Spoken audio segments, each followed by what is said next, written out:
Good morning and welcome to the Unitarian Universalist Congregation of York.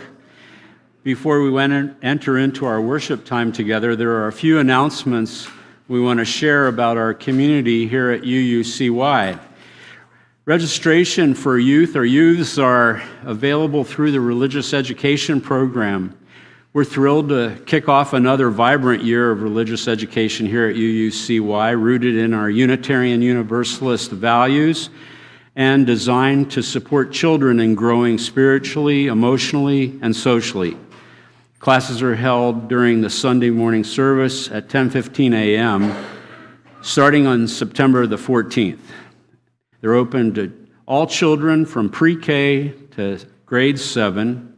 Whether you're a longtime member or brand new to our community, you can register now at bit.ly/UUCY, capital R-E, 2025. I hope you got that. There'll be a test. They're on the announcements. Please join us in celebrating In-Gathering Sunday, September the 7th, with a potluck lunch that will follow the service. Everyone's encouraged to bring a food dish to share. If you're not able to do that, no worries. We always have a little extra food. Just come and enjoy a hearty meal. This is a wonderful way to celebrate the beginning of a new and exciting year and reconnect with friends. Friendship circles are being formed.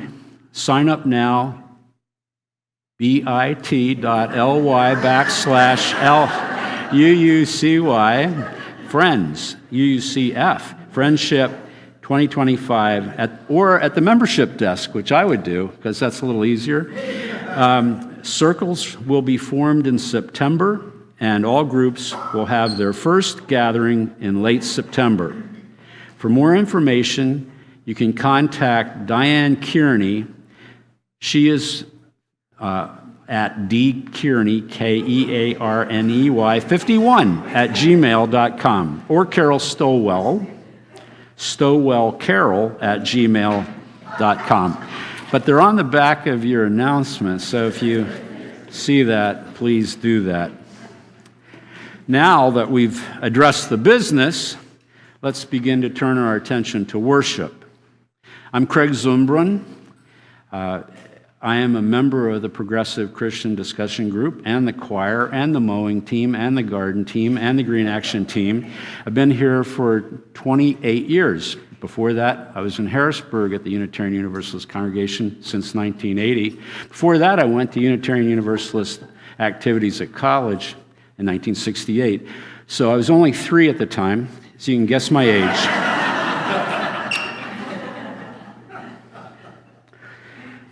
Whoever you are, whoever you love, we're glad your faith journey has brought you here today. The mission of this congregation is to nourish a loving community, inspire lifelong spiritual and personal growth, and act for a better world. We welcome all of you join us in person or online today. If you're joining us for the first time, we invite you to visit our welcome desk and fill out a visitor card or send an email to visitor@uucy.org so that we can get to know you better. We invite you to bring your whole self into this sanctuary space with us. If you're here in the sanctuary with us, please remember to set your devices to worship mode on silent or on vibrate. If it would be helpful for you to sketch, color, or enjoy another centering activity during worship, you're invited to check out our Spirit Work cart in the back of the sanctuary. Let us now mark this time made sacred by our presence here together and by taking a collective breath. Again, welcome to UUCY.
Good morning and welcome. My name is Chris Burns, and I attended my first UUCY service September 4th, 2011. I know that because it's in my journal. And 4 months later, I would be a member of the group that's represented here today, in January of 2012. Today's chalice lighting reading comes from one of our own. Lynn Bortner's a longtime friend of UUCY, usually seen as usher back in the back here. He has also been a regular part of UUCY's Progressive Christian Discussion Group.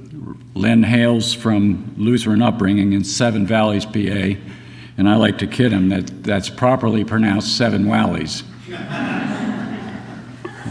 Lynn could not be here today, and it's my pleasure to read in his stead. Standing at the gate,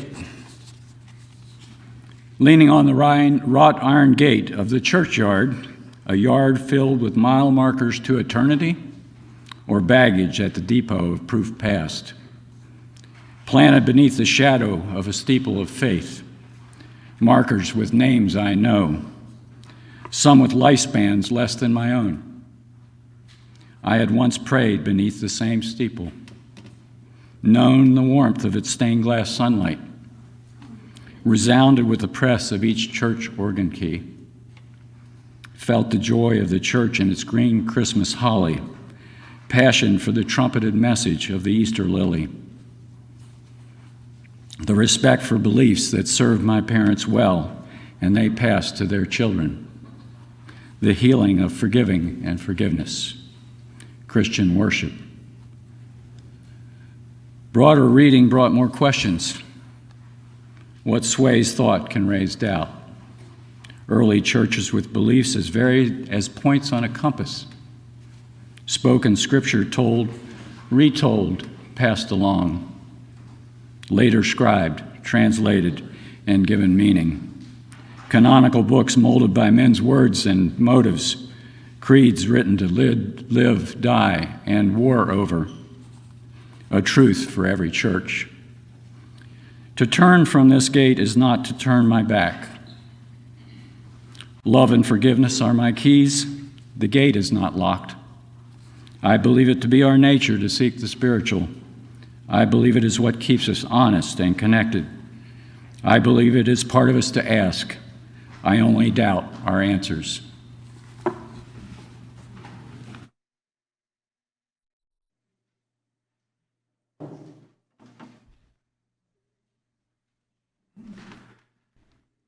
So please rise if you're willing and able to sing our first hymn, number 20.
Welcome again. Today's service is brought to you by members of UUCY's Progressive Christian Discussion Group. We appreciate your presence and hope you find value in today's service. The group has had strong following since it began back in 2011. Some of our members go all the way back to the group's beginning. Some have checked in more recently. Some of our members are here at UUCY, and some are friends. During the period allotted for today's homily, you'll hear from 6 of our members, each briefly explaining something of their own faith journey and their reasons for tuning into the group. They represent the larger group, a group that hails from different religious backgrounds: Lutheran, Methodist, Episcopal, Dunkard Brethren, Baptist, Catholic, Presbyterian, and more. We have all had different religious experiences with Christianity, some of these traumatic, some benign, some life-changing. Some of us still claim a Christian identity. Some do not. Some read and appreciate the Bible. Some do not. Some are closer to traditional belief and practice. Some of us are closer to atheism. What in the world, you ask, could draw such diversity together? Here I offer an opinion, and that's all you're going to get is an opinion. In an extremely individualistic and materialistic age, the mystery of human existence, the whys and wherefores of our being remain the singular but indeterminable beacon for all our lives. Our lives are conducted against this single backdrop. Consciously or unconsciously, we are all drawn to imagine what life is about. The danger in these imaginations is not in our beliefs, but in attaching rigid certainty to them. This danger takes 2 prominent forms. The adamant believer applies certainty to what must remain a mystery. The adamant secularist erects a firm barrier between self and what lay beyond human reason and experience. In the Progressive Christian Discussion Group, these perennial questions remain open to all the resources available to us. This includes the Bible, the person of Jesus, the idea of God, the divine, the great mystery, however you wish to name it. In these conversations, we're not afraid to use words and not afraid to voice opinions or doubts that might be eye-raising in other settings. In the presence of trust and friendship, honest, heartfelt discussion can create what Celtic Christians called thin places, a thinning of the boundary between our material lives and the mystery of existence. Conversation also strengthens our connections with each other. Thank you for being here today. You're invited to join us at one of our meetings. If you want to know more, talk to one of today's service participants or grab a pamphlet from an usher after the service. Again, thank you for being here.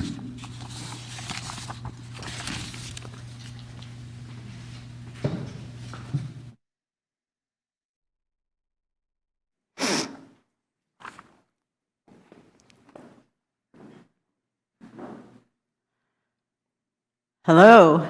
So this is the time for all ages, and so I am inviting up on my sacred carpet this morning all youth and those that are young at heart to come join me on the carpet.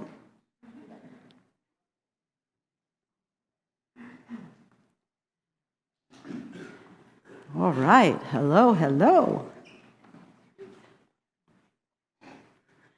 And because we are talking today about a big mystery, we're going to be doing some investigation. So I thought I would give you a little tool to illuminate our discussion and our story this morning. So I'm going to give you, this is my illuminators. Yes, so that you can shine some light on what we'll be talking about. How's that? Here you go. Anybody else want one? I got extras. Okay, well, we'll keep that. So today, we're going to talk about God. And that's a big topic. Lots of mystery. In fact, it's such a vast term, the word even God. Do you know how many names there are for God? Can you take a guess? How? 99. Boy, you are close. You are very close. Someone must have looked it up, right? So you look it up on Google or AI, and it comes up with about 100 names. 100 names for God. And what it does is it talks about those names really are an expression of the vastness and the very multifacetedness of God. And just some names here that I was looking at. How about that? Do you know any names? You know any other names other than God that we use? Yeah, what? Yeah? She's waving. She's just waving, okay. You get that light shining. Okay, so just a few names that we often refer God as the Alpha and the Omega. Allah, Abba, Jehovah, Shaddai, Elohim, Al-Malik, right? So these are just a few of the names. In fact, in Unitarian Universalist, we know that there are so many names, so we say God of many names or no name at all. So that's where we are. Yeah, so we're going to go on a little journey. I'm going to share a little bit of a story to get us set up, because what we're going to do at the end is we're going to try to solve this puzzle. So this story is What is God? And it's by Eitan Boritzer. And this is dedicated to the children of the world. So it starts out with, of course, what is God? You are asking a very, very big question. Boys and girls and grown-ups and old people, everybody wants to know, what is God? People who live in forests and mountains, in deserts and cities and farms, everyone wants to know, what is God? Maybe we really can't talk about God because maybe we can't see God. Or maybe we can't hear God, or even taste or smell or feel God. Maybe we can only feel God in our heart, like we feel love, or we can feel happy or sad. Maybe God is what you feel when you stand on a very high mountain and see big, beautiful views all around. Or maybe God is what you feel when you hear beautiful music, sometimes soft, sometimes loud. Or maybe God is what you feel when you see 1,000,000 stars at night and you feel very small looking up at them. Maybe we can feel God when there is loud thunder or bright lightning outside our windows. Long ago, people thought that the sun was God, like a very strong and great light that shines through and around everything. But now we know that the sun is just one star, and really just one small star, in a big universe filled with millions of stars. A universe is everything. A universe is everything you can see when you look up at the stars at night. Some people think God is an old man with a long white beard who sits up in the clouds and looks down at us all the time. They think God knows everything we do, we say, or even think. And when some people talk about this God, they look up at the clouds towards him. And they feel sometimes God can be a nice old man, and then sometimes he can be not such a nice old man. And some people think that if we are not so good, that maybe God will be angry with us. Maybe God is an eternal mystery. Eternal means forever and ever. And a mystery is also a big puzzle with lots of pieces you have to fit together. Is there anyone who can really tell us how all the pieces of this big and forever puzzle called God fit together? Some people think that there are teachers who have been able to solve the puzzle of what is God. These teachers and men and women and even children have come from many places in the world and have talked in many different languages about the question, what is God? So you see that puzzle there? Yeah. So what I'm inviting you to do now is to share with me, what do you think God is?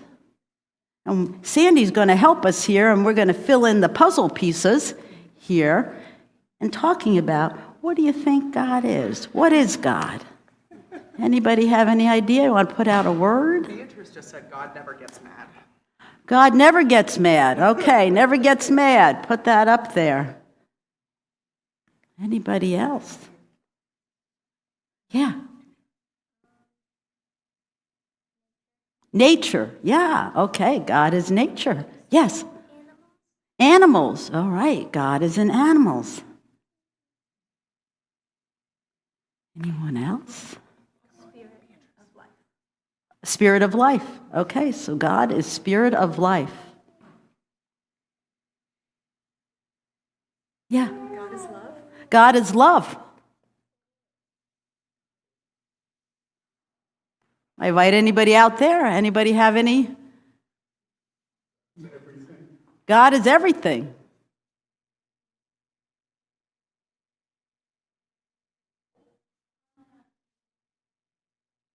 What? Unknown. Yeah. A mystery. A myth.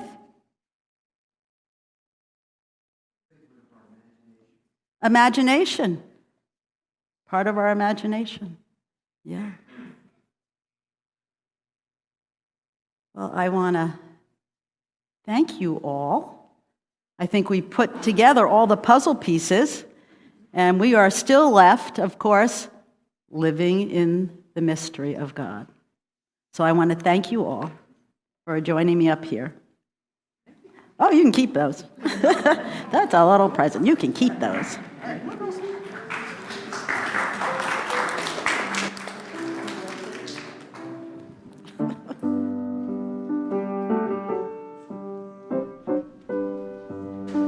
Now, if you're willing and able, please stand and sing hymn number 21, For the Beauty of the Earth.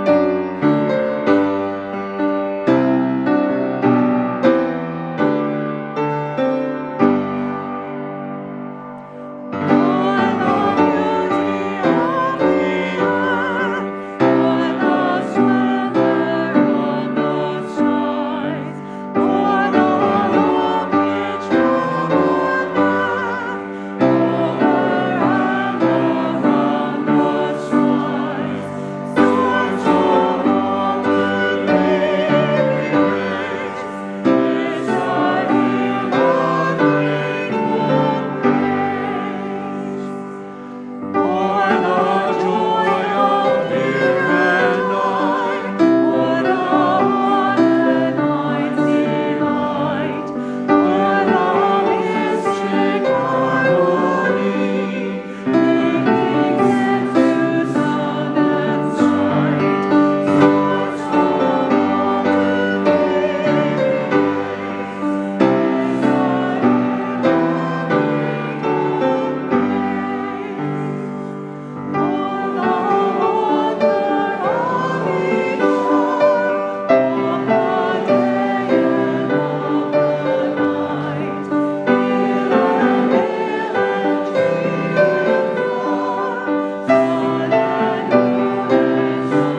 We now come to that time of our service each week we call Matters of the Heart. Let us mark this time as sacred as we reflect on how we are all connected as a family. I invite you to breathe into this moment. We now move to those matters submitted this week. This is the time to share the joys and the sorrows, the small moments of happiness and the deepening concerns that reside within our heart. You may always choose to submit something for matters of the heart during the week, and you may also bring them up on a slip of paper. We will also read the matters of the heart that were submitted in Zoom chat for those who are join us online.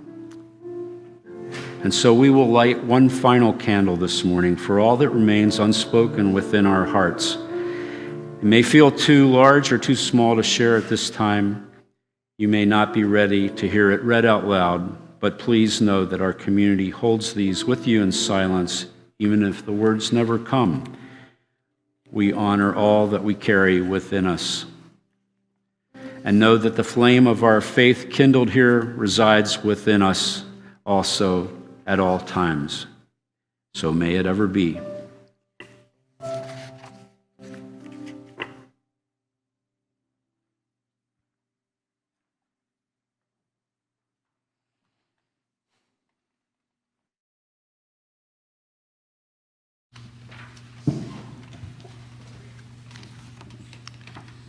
A reading from Going Home, Jesus and Buddha as Brothers by Buddhist monk Thich Nhat Hanh. Nhat Hanh was exiled from his native Vietnam in 1966 for opposing the Vietnam War. In exile, he established dozens of monasteries and practice centers that would put him in touch with Americans and other Westerners who came to him and Buddhism in hopes of alleviating their own suffering. Of these people, he said, they want to have nothing to do with their family, their church, their society, their culture, and they want to become Buddhists because they have hated everything related to their roots. Long experience had taught Nhat Hanh that these people could not be sustained when separated from their roots. He said, a tree without roots cannot survive. A person without roots cannot survive either. Still, he would welcome them and teach them the Buddhist way with love and kindness. Then, when trust had been established, he sent them back to their roots, telling them, go back to your own culture, go back to your own family, go back to your own church. They need you. They need you to help renew themselves and to no longer alienate their young people. Do that not only for your own generation, but for the future generations as well. Most of these Western pilgrims had Jesus as a spiritual ancestor, like it or not. To these, Nhat Hanh offered the following. Buddha and Jesus are two brothers who have to help each other. Buddhism does need help. Christianity does need help, not for the sake of Buddhism, not for the sake of Christianity, but for the sake of humankind and for the sake of other species on earth. We live in a time when individualism prevails. We live in a time when violence prevails, in a time when ignorance is overwhelming. People are no longer capable of understanding each other, of talking and communicating with each other. We live in a time when destruction is everywhere, and many are on the verge of despair. That is why the Buddha should be helped. That is why Jesus should be helped. So instead of discriminating at each other, the Buddha and Jesus have to come together every day, every morning, every afternoon, every evening in order to be true brothers. Their meeting is the hope for the world. The Buddha and Jesus have to meet every moment in each of us. Each of us in our daily practice needs to touch the spirit of the Buddha and the spirit of Jesus so that they are manifest. These energies are so crucial for us to embrace our fear, our despair, our anxiety. It is possible, according to Jesus and according to the Buddha, that we can restore our peace. We can restore our hope. This peace and solidity, that hope, is for those we love, for those who live all around us. Every step you make in the direction of peace, every smile that you produce, and every loving look that you have inspires and helps the people around you to have faith in the future. That is why the Buddha should help Jesus to restore himself completely. Jesus should also help the Buddha restore himself completely. Because Jesus and Buddha are not merely concepts. They are around us, alive. You can touch them in your daily life. Nhat Hanh would, in 2005, be allowed to return to his own roots, to Vietnam, where he would die in 2022 at the age of 95.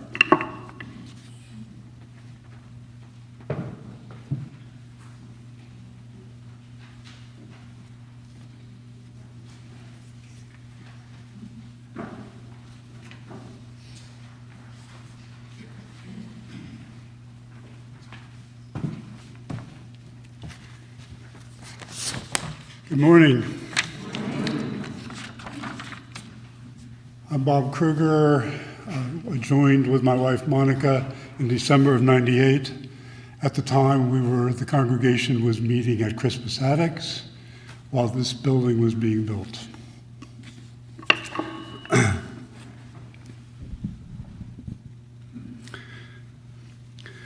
Progressive Christianity? I had quickly progressed beyond the Christianity I had been raised with. And I was just fine with no path for a while. But eventually my readings led to books on Eastern philosophy, which opened my eyes. By the age of 25, I had created a spiritual foundation for myself that I was in harmony with. It was another 25 years before I moseyed into the UUCY, seeking an eclectic religious education for my two small children. The order of service listed some sources that served as an inspiration for Unitarian Universalists. One was Jewish and Christian teachings, which call us to respond to God's love by loving our neighbors as ourselves. Now, I had come to understand that Jesus had devoted his life to teaching love, and knowing this had mentored my own spirituality. So when I saw that a new discussion group was forming called Progressive Christian, I focused on the word progressive and decided to attend the group to share ideas and contribute what I could.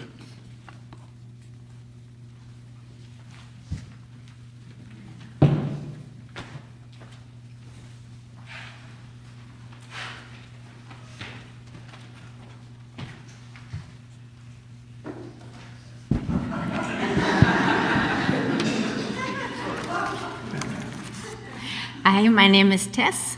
My pronouns are she and her, and I am a Christian. My faith is very important to me. I know what I believe and why I believe it, and it's my sincere desire to live that faith daily as best I can. But, and this goes to why I'm here, it is my faith. It is not everyone else's. It has always been difficult for me to dismiss someone else's fervent pursuit of a different belief. Hence, I found my way to the UU, and they're welcome to all, even me, a Christian. Recently, I came upon a little book called Finding Sanctuary, written by a Benedictine abbot from the UK in the early 2000s. It came about in response to a television series in England called The Monastery. In it, 5 men from different backgrounds agreed to spend 40 days and 40 nights at the Benedictine monastery, abiding by their rules only as much as they were willing to. The author followed this up with some insights and research he gathered during that time and wrote this book. I found some comforting words in it which I would like to share with you. He writes, "The key spiritual resource that religion offers is hope. The future of humanity," the Church stated at the Second Vatican Council, "lies in the hands of those able to pass on to future generations reasons for living and hoping. Religion offers hope against despair and love that casts out fear." At the 1986 World Day of Prayer, Pope John Paul II invited leaders of all the world's religions. He insisted this did not imply any intention of seeking a religious consensus or negotiating our faith convictions. He did state, every human being must sincerely follow his or her upright conscience with the intention of seeking and obeying the truth. The author writes, "Like all human capabilities, religion can be abused, but it is my belief that in the everyday life of the modern world, religion has a vital role to play in promoting peace." So, why participate in the Progressive Christian Discussion Group? Because, like the author, I too believe religion can and has caused pain. But that does not have to be the end of the story. The group, comprised of just such hurt folks, as well as others simply on a journey, allows me the opportunity to speak freely of my faith and use words that are meaningful to me and potentially could contribute something meaningful to someone else. These same words can be problematic in a larger group, and it's my sincere hope that the door will open to conversations that include them without raising antagonistic feelings, but maybe offer deeper understanding and greater compassion to all of us.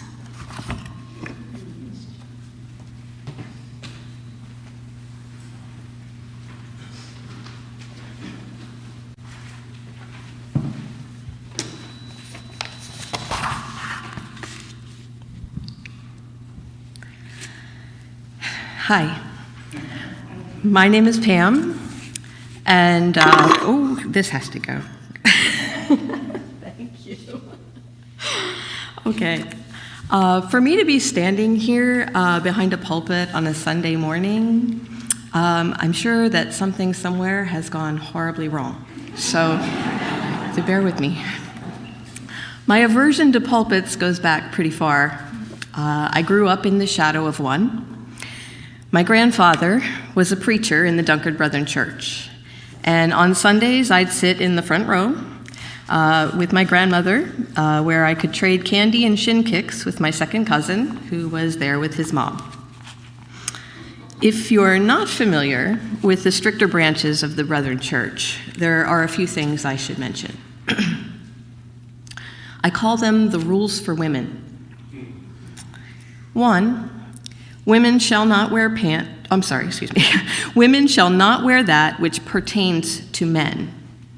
This means skirts and dresses exclusively, no pants. 2, gold for ornament's sake is forbidden, so there's no jewelry of any kind. And 3, thanks to an obscure verse in 1 Corinthians, their hair is always pinned up under a white mesh prayer covering. These things deliberately set Brethren women apart from the mainstream. But when I joined the church the summer between 5th and 6th grade, I didn't realize just how far. It didn't take long to sink in, though. My first day of middle school was a disaster, and the next 7 years didn't go well either. When it was finally time for college, I couldn't get away fast enough. In Philadelphia, I traded my skirts for secondhand army fatigues, literally let my hair down, and threw myself headfirst into all the freedoms I was previously denied. Unfortunately, this didn't make me star student material. So, a year later, I left both Temple University and the Brethren Church. At that point in my life, I was convinced that I had only ever met maybe 2 real Christians, and officially cutting all ties was my answer to the hypocrisy. It took some time, but I eventually found my way to Zen Buddhism and began to consider the possibility that not all religions were bad. So imagine my surprise when I first came across the passage from Thich Nhat Hanh that Chris read earlier. Was he really saying that someone like me should be patted on the head and sent back to Sunday school? It felt like an insult, this advice to go back to your roots. But it also brought a little tremor of recognition. I had already been thinking my problem with religion might be a language problem. For me, words like prayer and faith often trigger a knee-jerk rejection. But what if they could be translated into meditation and acceptance? What if the message underneath all religions is the same? What Thich Nhat Hanh said about keeping churches from turning their young people away resonated too. Maybe if the one time I spoke up in Sunday school, the teacher had said, "That's interesting," instead of shutting me down in front of the whole class, I would be a lot more comfortable with pulpits today. We'll never know. Still, I don't mind so much anymore. The name-calling throughout high school, the battles with my mom, even my grandfather never speaking to me again.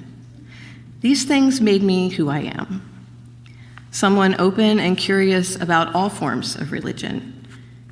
Even, finally, the one I was born into, but have never been comfortable calling my own. Will I ever come to think of myself as a Christian? I doubt it. But maybe the word I use isn't important, because I do believe the kingdom of heaven really is within all of us. The Progressive Christian Discussion Group is where I go to dig for it. Thank you.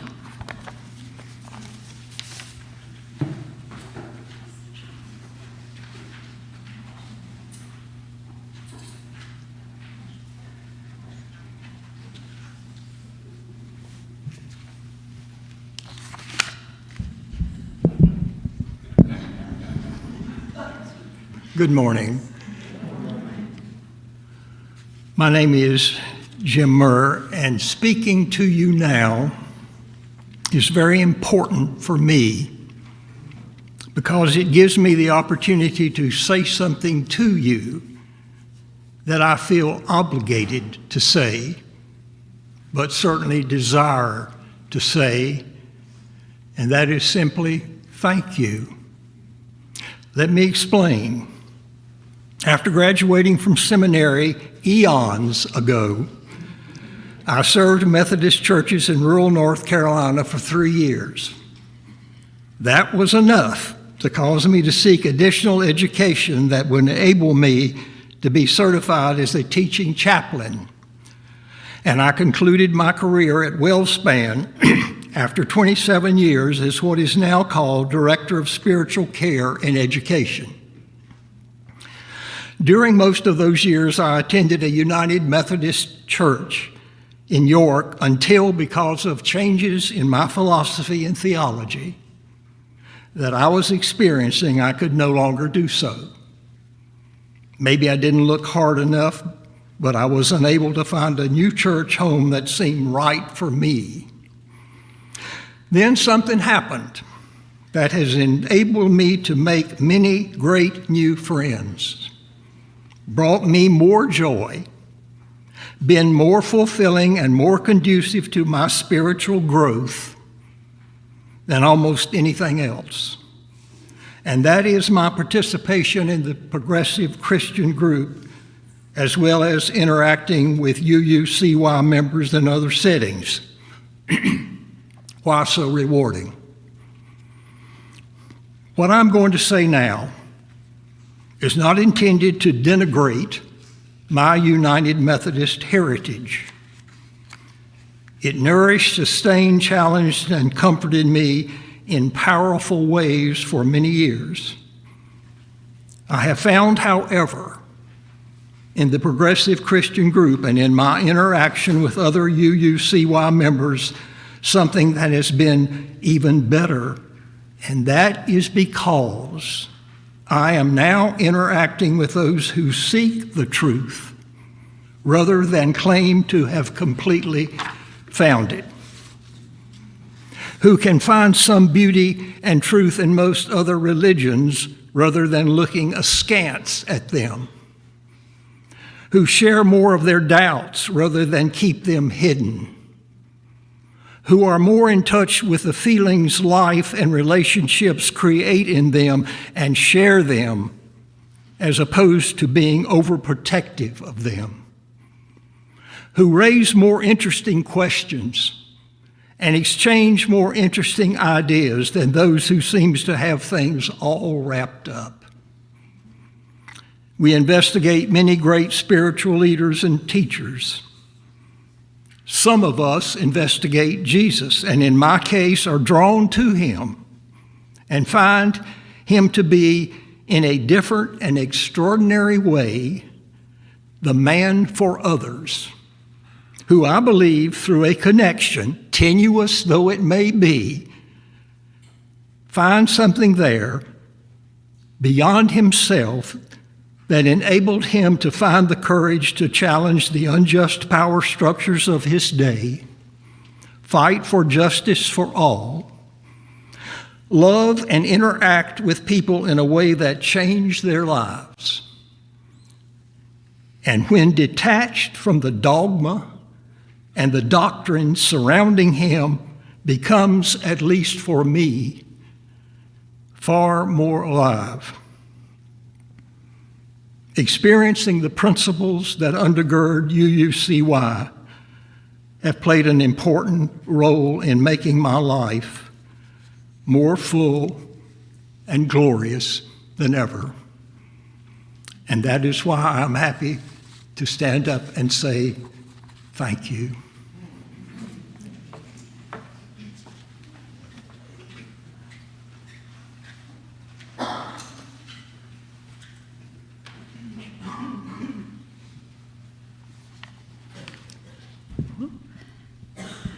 Good morning. My name is Donna. She, her pronouns.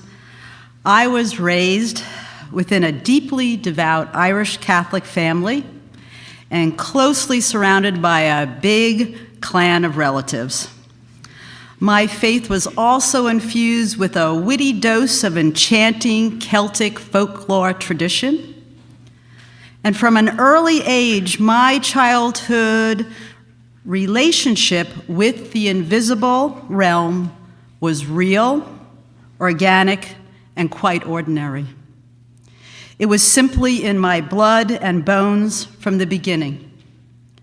As I grew up, what created fractures and slowly eroded around Catholicism was what I refer to as the politics of religion. Who's in, who's out, who counts, who doesn't. For example, although my mother and I didn't see eye to eye on much, especially during my teenage years, there was one area in which we were in cahoots, and that is when it came to drawing a line of separation with the church regarding women's bodily autonomy around birth control and abortion. As the years passed, the fractures continued to expand. But it wasn't until I was 35 years old and teaching a religious education class to 12 and 13-year-olds to prepare them for their confirmation, which is like our coming of age here, that the break finally occurred. It was coming up to Easter time, and so we were discussing the resurrection story. And one student timidly raised their hand and said, I watched Oprah the other day, and she was talking about reincarnation. Is reincarnation and resurrection the same thing? And another student said, I saw that program too. And before you knew it, the whole class was alive, talking and saying, oh my goodness, look at this. And I was so elated. I left that class that evening. I was so high. I said, oh my gosh, that was glorious. And I ran into the director of the religious education program, and I shared my excitement with him. And as I did, his face transformed into a dark, brooding scowl. And he raised his finger to me, and he said, "You have just committed heresy. And if I hear from one of those parents, children's parents, you will be brought before the tribunal."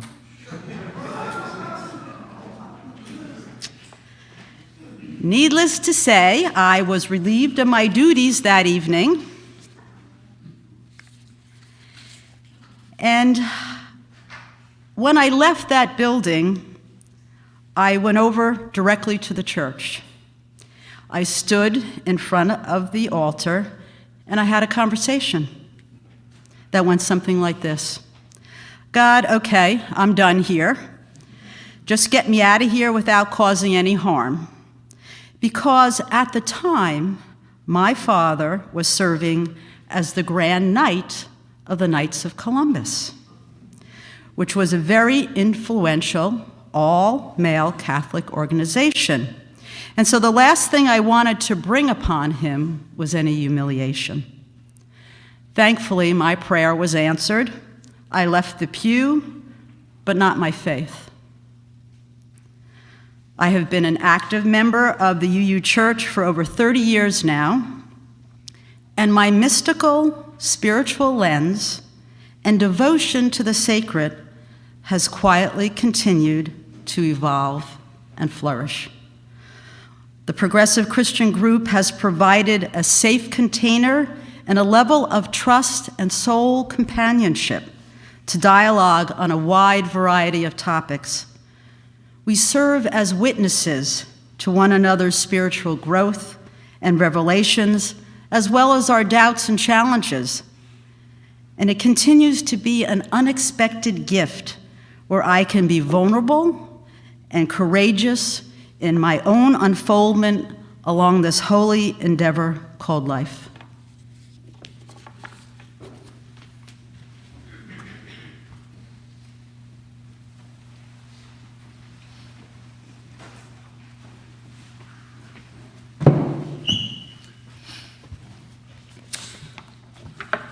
Monica's in Wisconsin celebrating her mother's 95th birthday. She's also with her daughter and granddaughter, so there's 4 generations together. This is from Monica. Although I am not here, I leave these words for you.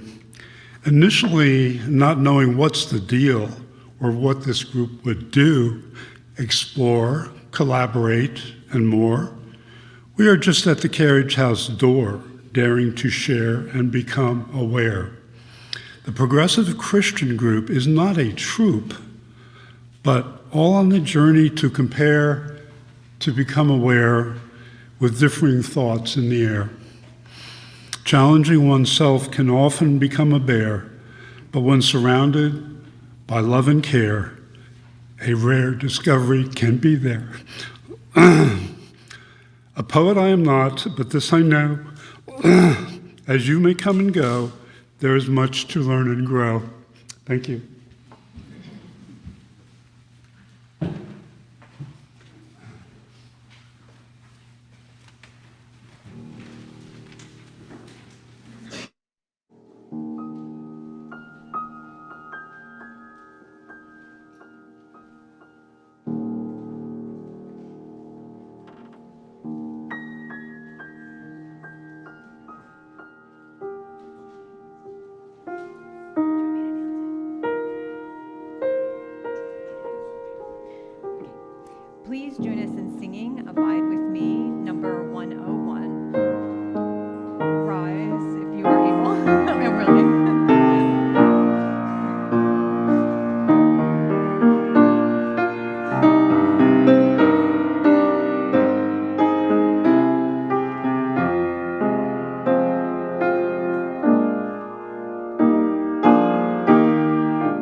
to generosity as we collect our weekly offering. Each week, we commit to share our offering with a community organization that holds our values.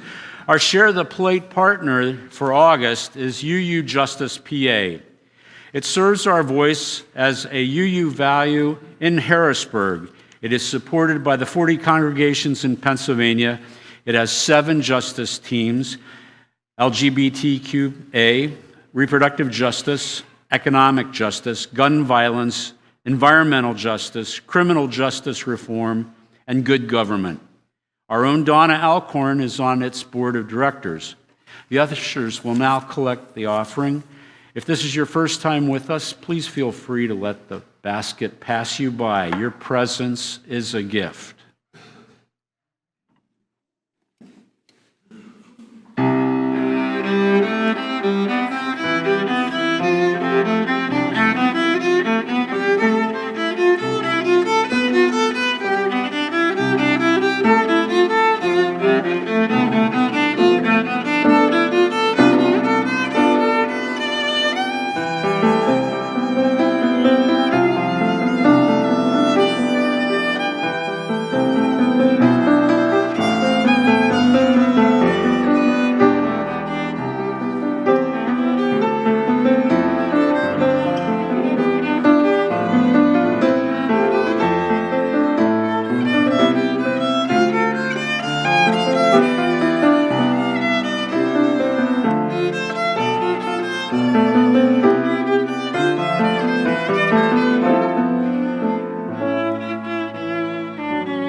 Thank you, John, and thank you, Gretchen.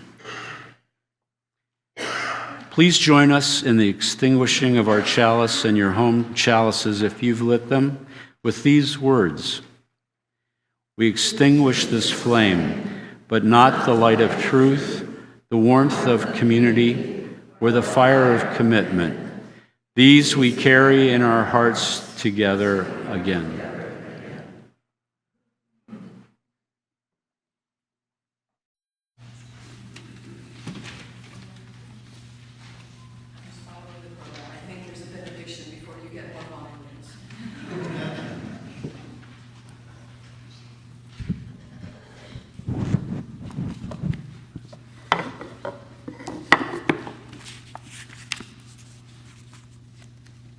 Good morning.